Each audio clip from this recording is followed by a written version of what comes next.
இன்னைக்கு நம்ம வீட்டு வேலை செய்யும் போதோ இல்ல குனிஞ்சு சில வேலையை பண்ணும்போது இல்லைன்னா கம்ப்யூட்டர் ஒர்க் பண்ணும்போது ரொம்ப நேரம் ஒரே இடத்துல உட்காந்து எந்திரிக்கும் போதோ இல்லைன்னா டிராவல் பண்ணி வரும்போது ரொம்ப நேரம் உட்காந்து வரும்போதோ நம்மளுக்கு முதுகுல அதிகமான ஒரு வலி இருக்கும் நம்மளுடைய இடுப்பு ஜாயிண்ட்ல. ஸோ முட்டியில காலில் எல்லா இடத்துலையும் வலி அதிகமா இருக்கும். சிம்பிளா சேர்ல உட்காந்து சில ஸ்ட்ரெச்சஸை பத்தி தான் இந்த வீடியோல நம்ம பார்க்க போறோம். இது பண்ணும்போது டெய்லி ஆக்டிவிட்டிஸை நம்ம பண்றதுக்கு ரொம்ப ஈஸியாகும். நல்ல ஒரு ஸ்ட்ரெச், நல்ல ஒரு பிளட் சர்க்குலேஷன் இருக்கும். அனைத்து வயது நேரம் பண்ணக்கூடிய வகையில ரொம்ப எளிமையான பயிற்சி பத்தி தான் இந்த வீடியோல பார்க்க போறோம். வாங்க வீடியோக்குள்ள போலாம்.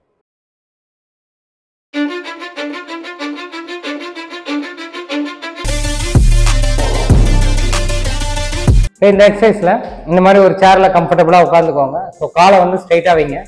கையை மேலே தூக்கும் போது நல்லா பிரீத் இன் பண்ணிக்கணும். லங்ஸ் நல்லா ஓப்பன் ஆகும். பிரீத் இன் பண்ணி அப்படியே பிரீத் அவுட்ல ஸ்லோவா வந்து உங்களோட காலை தொடுங்க. உங்களால எவ்வளவு ஃபார்வர்ட் ஸ்ட்ரெச் பண்ண முடியுதோ அந்த அளவுக்கு பண்ணா போதும். கை ஸ்ட்ரைட்டா இருக்கட்டும். இதுல 10 செகண்ட்ஸ் ஹோல்ட் பண்றீங்க. திருப்பி பேக் வாங்க. பேக் வரும்போது நல்லா திருப்பி பிரீத் இன் பண்ணும். திருப்பி பிரீத் அவுட். நல்லா கான்சென்ட்ரேஷன் லோவர் ஹீப்ல வைங்க. நம்மளோட லோவர் பாடி நல்லா ஒரு ஸ்ட்ரெச் ஆகிறதுக்கும் முதுகு ஃபுல்லா நல்ல ஒரு பிளட் சர்க்குலேஷனுக்கும் இது ஹெல்ப் பண்ணும். திருப்பி நல்லா கையை மேலே தூக்கிக்கோங்க. பிரீத் இன், திருப்பி பிரீத் அவுட். நம்ம லாங் டிராவல் பண்றோம் பஸ்லயோ இல்லை நம்ம கார்லயோ லாங் டிராவல் பண்ணும்போது நம்மளுக்கு பேக் பெயின் வரும். ஸோ அந்த மாதிரி பேக் பெயினுக்கும் இந்த எக்ஸசைஸை நீங்க பண்ணும்போது நல்ல ஒரு இன்ஸ்டன்டாகவே நல்ல ரிலீஃப் கிடைக்கும். ஸோ இதுல வந்து பாத்தீங்கன்னா கையை நல்லா மேலே தூக்கிக்கோங்க. பிரீத்திங் நல்லா பிரீத் இன் பண்ணி ஃபீல் பண்ணி முதுகு நல்லா எக்ஸ்டெண்ட் பண்ணி அப்படியே ஸ்ட்ரெச் பண்ணணும். ஸோ கை வந்து நீங்க கட்டரில் வச்சாலும் சரி, இல்லை உங்களுக்கு கஷ்டமா இருந்தாலும் இங்க கூட கை வச்சுக்கோங்க. எவ்வளவு தூரம் முடியுதோ வயிறை நல்லா கம்ப்ரெஸ் பண்ணி அழுத்தி இந்த பொசிஷன்ல அப்படியே ஹோல்ட் பண்ணணும். திருப்பி back to position. Breathe in, breathe out. So இதில் அப்படியே ஹோல்ட் பண்ணுங்க. ஒரு 10 to 15 செகண்ட்ஸ் ஹோல்ட் பண்றீங்க. திருப்பி பேக் டு பொசிஷன். பிரீத் இன், திருப்பி பிரீத் அவுட். அப்படியே தொடையில கை வச்சுக்கோங்க. இப்போ இந்த எக்ஸசைஸ்ல நம்ம ட்விஸ்டிங் தான் பார்க்க போறோம். ஒரு கையை வந்து அப்படியே சேர்ல வைங்க. இந்த கையை வந்து உங்களோட காலில் வைங்க. இடுப்பை வந்து கான்சென்ட்ரேட் பண்ணி உங்களோட கால் இப்படி நேராக பிளேஸ் ஆயிருக்கணும். ஸோ இதுல வந்து ஒரு ட்விஸ்டிங் பண்ணும்போது இந்த இடத்துல நல்ல ஒரு ட்விஸ்ட் ஆகும். ஸோ டீடாக்ஸ் ஆகிறதுக்கு இந்த எக்ஸசைஸ் ரொம்பவே ஹெல்ப் பண்ணும். இந்த பொசிஷன்ல ஒரு 10 செகண்ட்ஸ் அப்படியே ஹோல்ட் பண்ணுங்க. திருப்பி அப்படியே பேக் டு பொசிஷன் வாங்க. திருப்பி அப்படியே ஆப்போசிட் சைடு.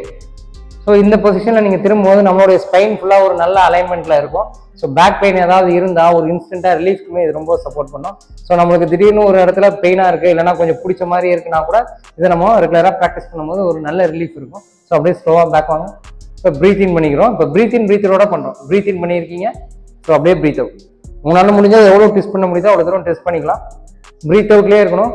திருப்பி அப்படியே பேக் டு பொசிஷன். பிரீத் இன், திருப்பி அதே போல அந்த பக்கம் பிரீத் அவுட். திருப்பி பேக் டு பொசிஷன். பிரீத் இன், திருப்பி பிரீத் அவுட். உங்களுக்கு கம்ஃபர்டபுளா இருக்கணும்னா இப்படி தொடையில கை வச்சுக்கோங்க. ஸோ லைட்டா அப்படி திரும்பினா போதும். கால் நேரா இருக்கணும். இதை மாத்தி மாத்தி ஒரு 10 to 15 கவுண்ட்ஸ் 3 செட்ஸ் பண்ணா போதும். இப்போ பார்க்க போற இந்த எக்ஸசைஸ்ல சேர்ல இப்படி உட்காந்துக்கோங்க. ஸோ கையை வந்து இப்படி நல்லா கோர்த்துக்கிட்டு பின்னாடி ஸ்ட்ரைட்டா, எல்போ ஸ்ட்ரைட்டா இருக்கணும். நம்மளுடைய செஸ்ட்ல இருந்து கீழே பேக் சைட்ல நம்மளோட ஹிப் ஜோன் வரைக்கும் நல்ல ஒரு ஸ்ட்ரெச் இருக்கும். நீங்க மேலே பார்க்கும்போது நல்லா பிரீத் இன் பண்ணிக்கணும். திருப்பி அதை ரிலீஸ் பண்ணும்போது breath out, breath in, breathe out, breath இன். இதை கண்டினியூஸா பண்ணணும். இதை நம்ம பண்ணும்போது நம்மளுடைய கை ஃபுல் ஸ்ட்ரைட்ல இருக்கும்போது செஸ்ட் நல்லா ஓப்பன் ஆகும், லங்ஸ் நல்லா ஓப்பன் ஆகும். நல்லா பிரீத் இன் பண்ணிடணும். ஸோ பிரீத் அவுட் பண்ணும்போது ஸ்லோவா பிரீத் அவுட் பண்ணணும். இதை வந்து ஒரு பிரீத் இன் வந்து ஒரு 5 செகண்ட்ஸ்ல நீங்க பிரீத் இன் பண்றீங்க அப்படின்னா பிரீத் அவுட் வந்து ஒரு 10 செகண்ட்ஸ்ல இருக்கும். கேஸ்ட்ரிக் சார்ந்த பெயின் இருந்தாலும் சரி, இல்லைன்னா ஸ்டிஃப்னஸ் அதிகமா இருந்தாலும் சரி, இதை கண்டினியூஸா பண்ணும்போது ஒரு நல்ல ரிலீஃப் இருக்கும்.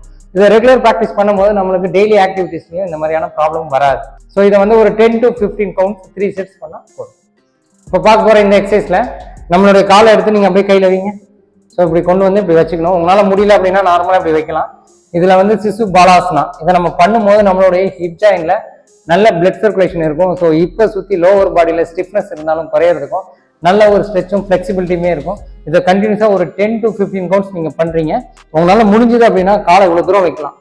வச்சு ஸ்லோவா 1 2 3. இது நம்ம பண்ணும்போது ஹிப்ல வந்து கான்சென்ட்ரேட் பண்ணணும். நல்ல ஒரு பிளட் சர்க்குலேஷன் இருக்கும். அப்படியே ஸ்லோவா கீழே வச்சிருங்க. ஸோ லெக் சேஞ்ச், காலை மாத்திக்கோங்க. அதே போல இப்படி வைங்க. 1 2 3 4 5 6. அந்த மாதிரி ஒரு 10 கவுண்ட் நீங்க பண்ணுங்க. பண்ணிட்டு ஸ்லோவா கீழே வைங்க. இந்த மாத்தி மாத்தி ஒரு 10 to 15 கவுண்ட்ஸ் 3 செட்ஸ் பண்ணா போதும். இப்போ இந்த எக்ஸசைஸ்ல நம்ம சேர்ல இப்படி உட்காந்துக்கிறோம். ஸோ கையை வந்து சேர்ல சப்போர்ட்டுக்கு பிடிச்சிக்கோங்க. உங்களோட முட்டியை வந்து ஸ்ட்ரைட்டா அப்படி நீட்டுங்க. ஸோ முட்டி வந்து பெண்டா இருக்கக்கூடாது. பிளட் சர்க்குலேஷன் மேல இருந்து கீழே போகும். நம்மளுடைய ஹிப்ல இருந்து நம்மளுடைய நீ ஜாயிண்ட், ஆங்கிள் ஜாயிண்ட்டுக்கு நல்ல ஒரு பிளட் சர்க்குலேஷன் இருக்கும். இதை வந்து ஒரு 10 செகண்ட்ஸ் அப்படியே ஹோல்ட் பண்றீங்க. திருப்பி அப்படியே கீழே வைங்க. திருப்பி அதே போல ஸ்டார்ட் பண்ணுங்க. ஸோ நீ பெயின் இருந்தாலும் சரி, ஆங்கிள் ஜாயிண்ட்ல பெயின் இருந்தாலும் சரி, பிளட் சர்க்குலேஷன் நல்லா போயிட்டு இருக்கனால ஸோ இந்த இடத்துல பெயின் இருந்தால் அது ரிலீஃப் ஆகிறதுக்கும், ஸோ மசில்ஸ்க்குலாம் நல்ல ஒரு ஸ்ட்ரெச்சும் ஸ்ட்ரென்த் ஆகிறதுக்கும் இந்த எக்ஸசைஸ் ரொம்பவே ஹெல்ப் பண்ணும். இதை கண்டினியூஸாக வந்து ஒரு 10 கவுண்ட்ஸ் அப்படியே பண்ணிட்டு இருக்கீங்க. திருப்பி ஸ்டார்ட் பண்ணுங்க. இது போல கண்டினியூஸாக ஒரு 3 செட்ஸ் நீங்கள் பண்ணீங்கன்னா போதும், ஒரு நல்ல ரிலீஃப் இருக்கும். இப்போ பார்த்தா இந்த எக்ஸசைஸை நம்ம தினமும் பண்ணும்போது ஒரு நல்ல ரிலீஃப் இருக்கும். ஸோ சின்னவங்கலேருந்து பெரியவங்க வரைக்கும் அனைவரும் பண்ணக்கூடிய வகையில் ரொம்ப எளிமையான பயிற்சியை பற்றி தான் இந்த வீடியோவில் கொடுத்துருக்கோம். இந்த வீடியோ உங்களுக்கு ரொம்ப பயனுள்ள வகையில் இருக்கும் நம்புகிறோம். இது போன்ற வீடியோக்களை தொடர்ந்து பதிவிட எங்களுக்கு சப்போர்ட் பண்ணுங்கள். நன்றி, வணக்கம்.